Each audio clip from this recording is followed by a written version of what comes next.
Hello, everybody. Welcome to today's Living with Crohn's Live. I am Sherry Lip. I am the founder of Happy Gut for Life, and I am a certified holistic gut health coach. So I'm happy to have you here today. Today, I'm going to be talking about figuring out what to eat with IBD. And this is going to cover not just SCD, but kind of in general, kind of when we first starting with when we first find out we have IBD and then kind of continuing on, because I think that we don't usually get like a big picture discussion of it. And that's something I get a lot of questions about is like, what do I do now in different stages? So let's start with the initial finding out we have this. We know it's a digestive issue. We know that we have a lot of digestive symptoms, but what are we getting told by doctors? That food doesn't really have a lot to do with it. Now, when you have a lot of symptoms, a lot of times they'll say to not eat things that bother you. I was told to avoid broccoli, and that was like the one specific food they said to avoid. But what do we do when we want to have a little more sense of it? So that can be a very difficult thing because it's going to be different. There's not like one magic answer, of course. But we want to do is figure out what works for us. And that's what I do as a holistic gut health coach, is really get tuned into a person's individual needs. That's very important because all our symptoms are different, and kind of some of the root causes of why we have IBD are probably different. It could be, our triggers. For some people, it could be more stress as a trigger. For some people, it's food. For some people, it's an environmental or a combination, or we just don't even know. Because there are people who eat very healthy who still do get IBD. Food has not been demonstrated to be a solitary cause, although there's starting to be more studies showing that it is a contributing factor. So we want to figure that out. So for me, I didn't know when I first started. I started cutting out food, though.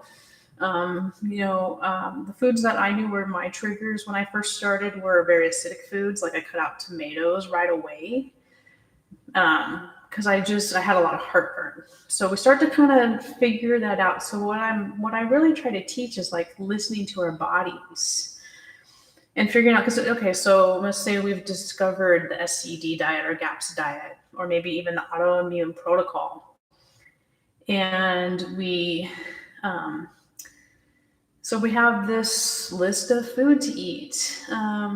But we still don't know. Maybe there's an intro diet. SCD has kind of an intro diet, and there's kind of some debate over how to do that. In the book, they list out some things to eat because it's kind of a little bit outdated on the book. They have the dry cured cottage cheese, which, same as farmer's cheese, very difficult to find. And then people are kind of feeling lost, like I can't have that.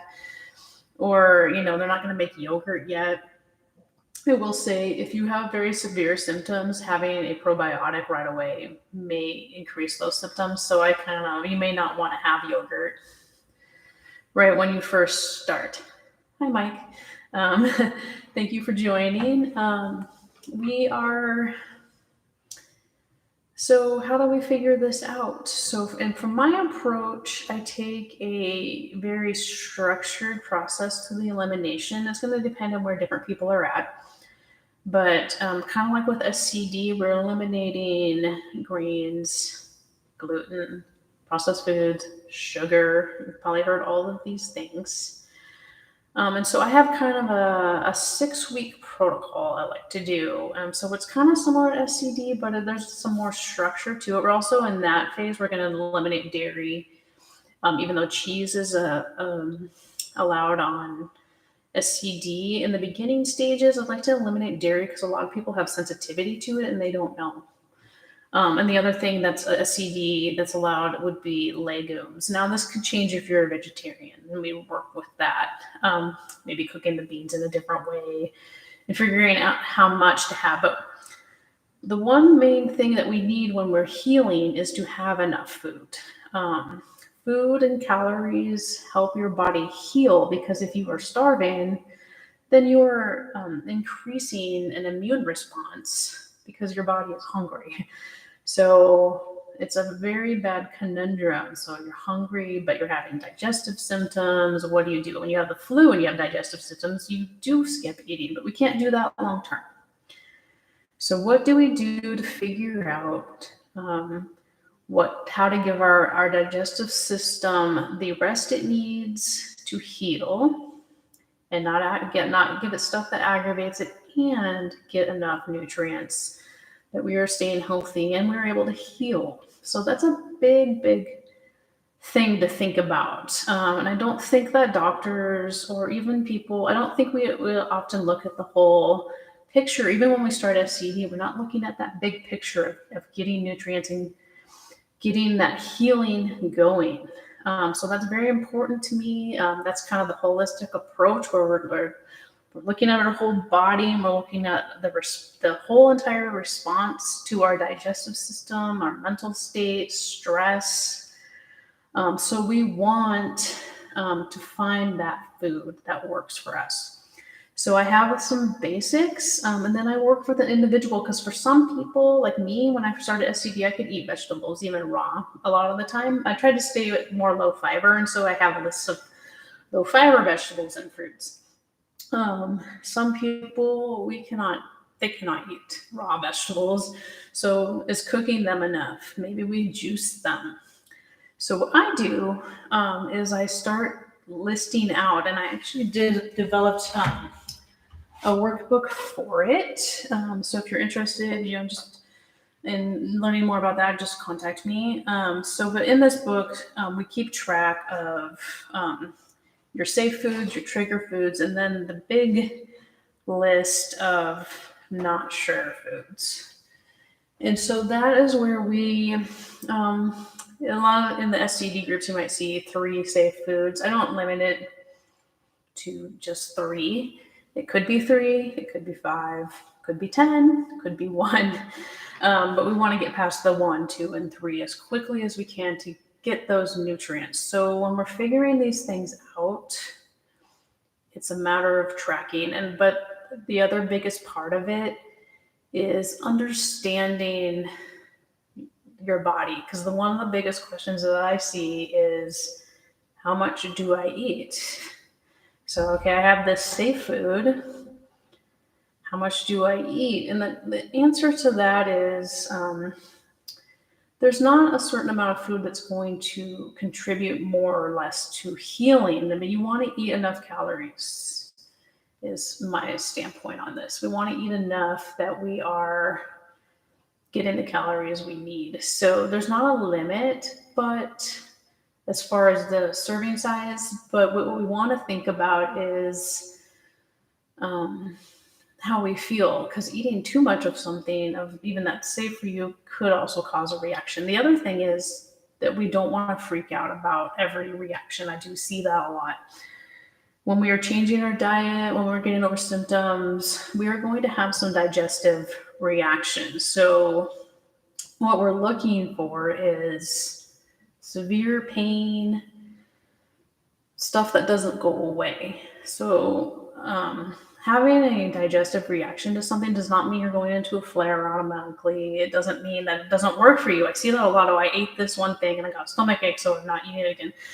That might not necessarily be necessary, because especially as we're in the healing phase, things are going to affect you. That doesn't mean it's bad for you or that it's harming you or that you can't eat. Obviously, you don't want to eat stuff that doesn't make you feel good.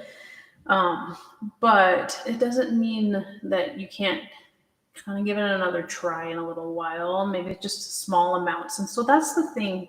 We try to find, for me, it's once we get past like the first week, we want to get beyond 3 foods. I like to get to 8 to 10.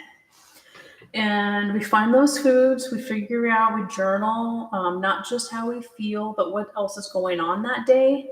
Was it a really stressful day? Did you have a bad day at work? Did you get fired?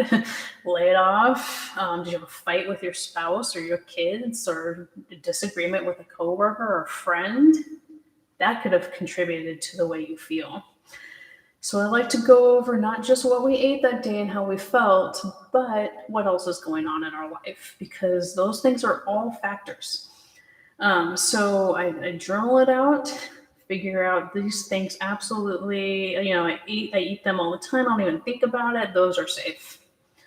These ones, I like to have them. Maybe your kind of maybes, like I'm not sure about this. Then we pick that food. Maybe it's something you really want. We pick that food and we try a little bit. And then the standard is about 3 days before we try it again. So what I like to do, you have it a little bit. You see if you react. We go over what the reaction is. Is it severe? Is it painful? Is it just kind of a little bloating, a little discomfort? Maybe that's something we can try again later. Then I like to go like 2 weeks with that food, trying every few days, maybe increasing a little bit as we go along, and then we try another one. And so with IBD, it can be tricky to figure it out, but it is possible. And the more that you can track it, the easier it's going to be to add those foods. Even if we want to be having a lot of other things, that's why I have 6 weeks. I have kind of a week of like trying to figure things out, and then I have 4 weeks of this very structured elimination, and then we have another week of like, okay, let's move beyond that, and then I'm going to go for another 6 weeks of like, are you ready to add more foods, or are you not ready to add more foods? So I like to structure it like that. It's kind of how I started, even before I kind of got into figuring out what I do as a coach. But when I started, it was like 30 days. Okay, now let's go. I know I said I was going to go a year, but I think it was more like, okay, let's go another 30 days. And so that's when people are making goals, having a very definitive and not too big of a goal is, I think, a good way to structure it. That's why I like to say we're doing this for this amount of time and this is what we're going to do. And I think people feel like they can handle it. But when we were reading just a book, which is where I was when I first started, we're like, okay, here's a list of food. I don't know what to do with it. And then we ask a lot of questions of other people who are doing it, but that might not apply to us. So I really like to stress that we need to develop structure to our own elimination that fits us. I like to tailor it to each person, because what I can do, you can't do. What you can do, I see people eat things that I can't eat even after being, healed for like 20 years. There are just some things I can't eat that I see other people eating just fine. So that is how I like to structure it. So that's kind of the big picture. So when we're talking about SCD, it kind of fits the same way. GAPS or the autoimmune protocol, that fits the same way. We need to figure out what works for us. With SCD, it's kind of nice, and GAPS, because it does give you a list of food. So at least you have something to choose from. But the biggest questions I see is they're still like, I don't know what to do with this list. That's why I like to cut out a couple more things, even though I don't like to be too restrictive. In my mind, that's why I like to have a healing phase and then a beyond healing phase. And then we figure out what works for you beyond once you've reached a point of healing, remission, reduction of symptoms. Then what's your diet look like? That's why I like to have a short phase where it is more extreme, but not too extreme. We still want you to get calories. There's still a room to enjoy food in that even. So I like to help with cooking. And so that's another thing too, is figuring out what you like and how to make it. So the question here, the comment, the hardest part is the first 1 to 2 months, but it became normal. See, that's what I'm trying to get to, is that, thank you, Mike. What we do early on is going to be different than what we do later. And because we're not developing, it's not a diet. I wish we could take diet out of specific carbohydrate diet. I wish there was like a new name, because it's not a diet. It is the way we live. And the way we live changes over time because our body changes. So when we're when we're in a good spot, we're going to not maybe do the same exact things that we do when we are not, we're having a lot of symptoms. And if the symptoms develop, we want to get ahead of that as soon as we can. And we don't. So for me, like I said, it took me a long time to figure out what I could eat beyond SCD. And I know that's a scary thing for some people, but that's something I like to help with if somebody does want to change or add on. I couldn't eat everything is my discovery, but I could eat things that don't aggravate my system. So maybe I'll do a little video on like what those things are, if that would be helpful to people. I always am like, well, just because I can have it doesn't mean you can, but I have some basics, and I have some. Maybe I'll do kind of a guide at least to how I got to that point beyond like eating whatever I wanted, because I did go to that phase too, and I don't recommend it. As much as I don't like the idea of being too restricted. I also know that eating whatever we want, it's just my body doesn't work that way. And a lot of people with IBD don't work that way. So, what percentage of my diet is SCD versus not? So, I'm going to say I'm 95% SCD. So, it's pretty high. I had it on a few things that kind of increased. So most of them for nutritional value. I didn't want to miss out on certain things. And some of them are for enjoyment. But they're all whole foods pretty much. I have a couple of things that maybe are a little more beyond than the others that I eat occasionally. And I've eaten some very non-SCD things, like it's been a while now. But on very small occasions, I've eaten something that was just way outside. And been fine. And that's the point that I like people to feel like they can make their decisions confidently, whether that be to never do it or for me, allowing myself that made it so I didn't want it all the time, if that makes sense. So I'm like, all food is available to me. I don't eat it at all. But if I do, it's not the end of the world. And I don't, having that like thought in my mind that I can have it if I want it made me stop wanting it. Because it wasn't like, oh, I can't have it. I've made the choice not to. Not can't, I'm choosing what's best for my body. And so, yes, I had